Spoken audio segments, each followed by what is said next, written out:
ਈਰਖਾ ਇੱਕ ਭਿਆਨਕ ਬਿਮਾਰੀ ਹੈ। ਇਹ ਇੱਕ ਅਜਿਹੀ ਬਿਮਾਰੀ ਹੈ ਜਿਸ ਦਾ ਇਲਾਜ ਅੱਜ ਤੱਕ ਕਿਸੇ ਵੀ ਡਾਕਟਰ ਕੋਲੋਂ ਨਹੀਂ ਹੋਇਆ। ਈਰਖਾ ਦਾ ਅਰਥ ਹੈ ਸਾੜਾ ਕਰਨਾ, ਕਿਸੇ ਦੇ ਨਾਲ ਬੇਅੰਤ ਨਫ਼ਰਤ ਕਰਨਾ। ਸੋ ਅਜਿਹੀ ਭਿਆਨਕ ਬਿਮਾਰੀ ਜਿਸ ਦੇ ਵੀ ਅੰਦਰ ਪੈਦਾ ਹੋ ਜਾਂਦੀ ਹੈ ਉਸ ਨੂੰ ਬਰਬਾਦ ਕਰਕੇ ਰੱਖ ਦਿੰਦੀ ਹੈ। ਇਸ ਲਈ ਜਿੱਥੋਂ ਤੱਕ ਹੋ ਸਕੇ ਅਜਿਹੀ ਬਿਮਾਰੀ ਤੋਂ ਬਚਿਆ ਜਾਵੇ। ਇਸ ਕਹਾਣੀ ਵਿੱਚ 3 ਸਹੇਲੀਆਂ ਦੇ ਮਾਧਿਅਮ ਰਾਹੀਂ ਈਰਖਾ ਨਾ ਕਰਨ ਦੀ ਸਿੱਖਿਆ ਦਿੱਤੀ ਗਈ ਹੈ।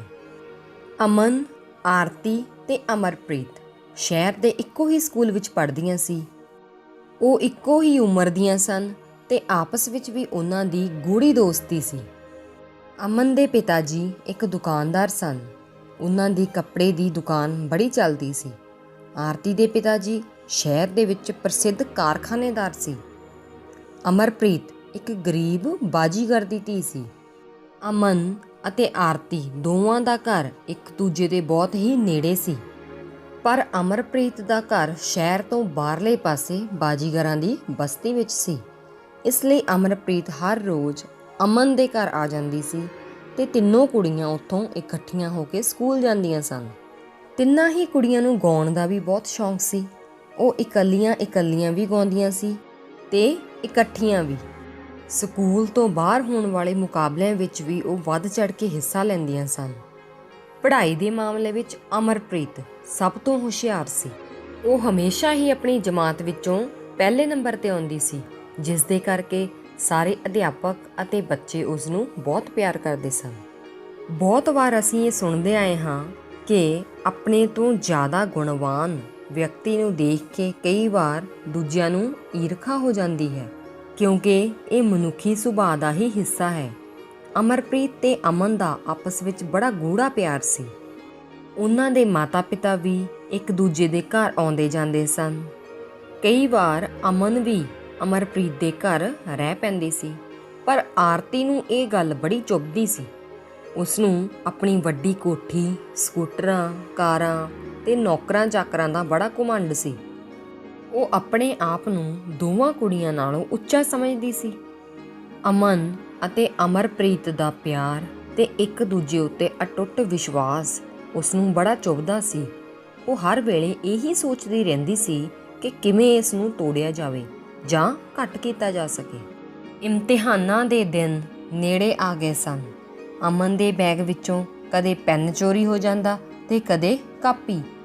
ਅਮਨ ਪਹਿਲਾਂ ਤਾਂ ਸੋਚਦੀ ਸੀ ਕਿ ਉਸ ਕੋਲੋਂ ਹੀ ਇੱਧਰ ਉੱਧਰ ਕਿਤੇ ਡਿੱਗ ਪਿਆ ਹੋਏਗਾ, ਪਰ ਜਦੋਂ ਮੁੜ ਕੇ ਉਹੀ ਗੱਲ ਹੋਣ ਲੱਗੀ ਤਾਂ ਉਸ ਨੂੰ ਸ਼ੱਕ ਪੈ ਗਿਆ।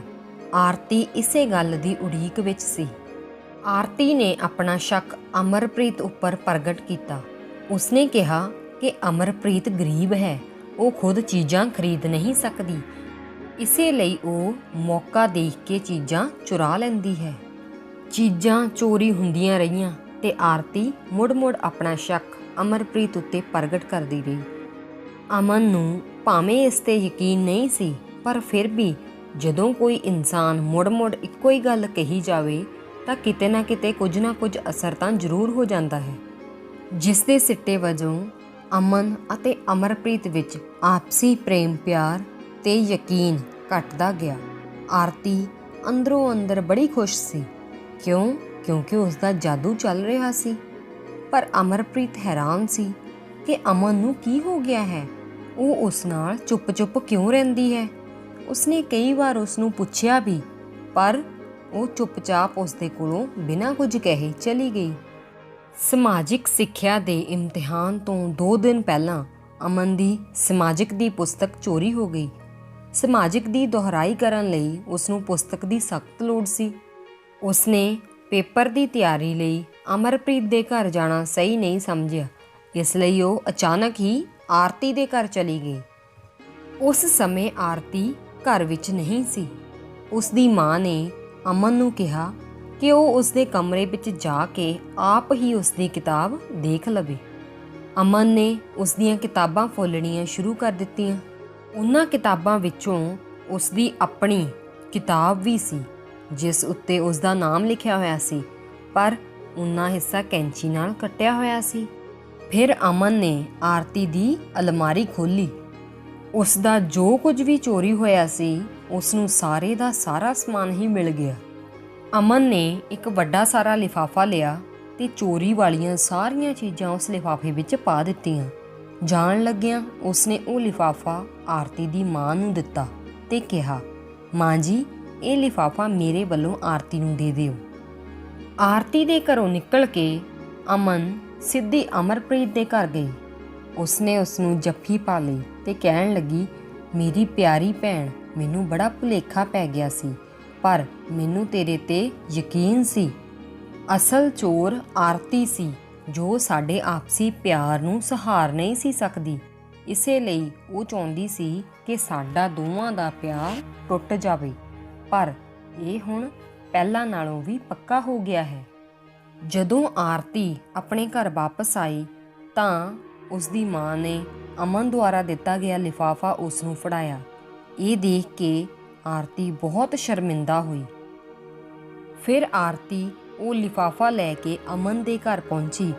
ਉਸਨੇ ਅਮਨ ਦੇ ਕੋਲ ਆਪਣੀ ਗਲਤੀ ਮੰਨੀ ਤੇ ਪਛਤਾਵਾ ਕੀਤਾ। ਆਪਣੀ ਈਰਖਾ ਦੇ ਲਈ ਮਾਫੀ ਵੀ ਮੰਗੀ ਅਤੇ ਉਸਨੇ ਵਾਅਦਾ ਕੀਤਾ ਕਿ ਉਹ ਅਮਰਪ੍ਰੀਤ ਤੋਂ ਵੀ ਇਸ ਗਲਤੀ ਲਈ ਮਾਫੀ ਮੰਗੇਗੀ।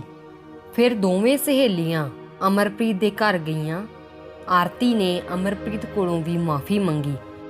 ਫਿਰ ਤਿੰਨੋਂ ਹੀ ਖੁਸ਼ੀ-ਖੁਸ਼ੀ ਪੱਕੀਆਂ ਸਹੇਲੀਆਂ ਬਣ ਗਈਆਂ। ਸੋ ਇਸ ਕਹਾਣੀ ਤੋਂ ਸਾਨੂੰ ਸਿੱਖਿਆ ਮਿਲਦੀ ਹੈ ਕਿ ਕਦੇ ਵੀ ਕਿਸੇ ਦੇ ਨਾਲ ਈਰਖਾ ਜਾਂ ਸਾੜਾ ਨਾ ਕਰੋ। ਸਾਰਿਆਂ ਨਾਲ ਪ੍ਰੇਮ ਨਾਲ ਰਹੋ।